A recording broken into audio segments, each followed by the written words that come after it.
Process makes success? What's that? Sounds like some sort of wanky self-help seminar. Or maybe it's some sort of Whammy and Walla greeting card, I don't know. Anyway, process does help for success, especially in writing. And lots of pretty coloured pens. Gotta have pretty coloured pens. What's my process? Well, I learnt to start writing things as a film or a TV script and then turn them into a book afterwards. So what happens is I write down a bunch of ideas in one of my diaries, on the train, on the bus, especially when I was at university in between classes and lunchtime, stuff like that. Whenever you got a bit of spare time, you write something down. So I write that into a diary, then I type that up into a final draft, which is the script program that I use. Put as much plot, character, setting, dialogue, or whatever you've got, you just write that down, type it up, print it out, put blank pages in between, and then you go to work with your pretty coloured pens. So the red pen is for writing changes and additions. Black and blue pens are for directions. This block of text goes here, and then this block of text goes there, and then now we go to page 36 and take this block of text and insert it in page 95 and whatever. And that's where a little spuffy guy comes along. Small person used for explaining everything that I invented way back in high school, about year 9. And he often points directions and says stupid things like, you know, oh God, this is going on forever. I gotta go all the way to page 97. I need a bus ticket. When you get bored with writing, you draw little characters and make him say stupid things. I had the idea that I could sell used pens for charity. So here, buy a pen that was used to write this book. And then there'd be a little sign next to it, and Spuffy would be there going, he didn't use this pen to write this book. He used it to write rude words on toilet doors. It's comedy. It's all meant to be funny. Don't take it seriously. So anyway, then I got me changes. If I've written the film script, I turn it into a book. Type that up, print it out. But then I have the script harmonization. Well, I've got to make sure that what I've just turned into a book is the same as the film I just wrote, because usually when I turn something to a book, I add lots of stuff to it. Samantha is reading Ralph's mind and he says something about her tits.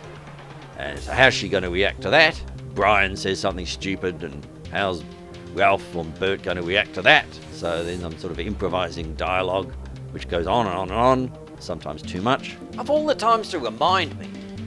Why didn't you remind me before? Well, why didn't you remind me to remind you? So there's all of that, and then I turn that into a book, and in the process of turning it into a book, you know, I've got a description from the script, and then I add all sorts of humorous variations. So instead of just saying he got into his car and drove off, I'll say he mounted his trusty steed, which was actually a rusty Holden, because now I'm describing things and trying to make them funny. It gets boring if it just says he got into a car and drove off. So I'm trying to make that interesting, and then Cath of Us gets involved, so he'll make some silly comment in parentheses, and then he'll start complaining about the book, that it doesn't make sense or whatever.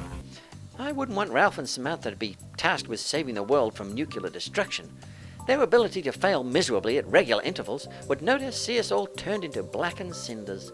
So each of these stages, it sort of allows me to expand on what I did before. Somebody says something and I think, oh, here's a funny joke that can go here. And then I write the book and, oh, now I can do something about the Underpants Tactical Response Squad. Every time I go through a draft of the script, I think of something else to add, which is good, but sometimes I get carried away. But then if somebody came up to me and said, oh, I really love that thing about the Underpants Tactical Response Squad, and I think, yeah, well, that wasn't in the original, I just came up with that on the spot. You think, well, gee, how many more things should I come up with if people really love them? You just go on and on forever and ever. It's that, as the saying is, you know, art is never finished, it's just abandoned, or published, or released, whatever. So the tendency to want to keep messing with stuff and adding.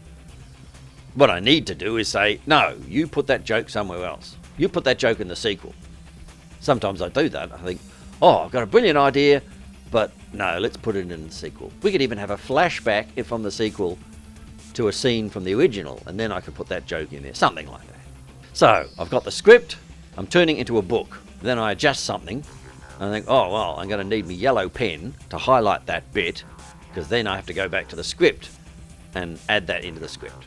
I read the script onto video. I've always wanted to join the 10 Mile High Club. Oh, you should try it. Zero G sex is literally out of this world. And turn it into an audio file so I can then time it and see how long it goes for. We want to make sure they feel threatened by our superior force. Purple, I've just worked on the book, and this now has to be recorded because I've just done the audio version to see how long the episode is, and now I've got some extra stuff which has to be read out and put in, and it gets very complicated. But the point is, I develop this process and I try to follow this process for whatever I write. A couple? Only with women, of course. Only with women, of course. That's my theory anyway. It just goes on and on and on, and we'll wait to see what happens. I mean, I haven't made my first million yet, so I can't swear that this is a good process. Process leads to more process so far. Success, well, we'll see about that.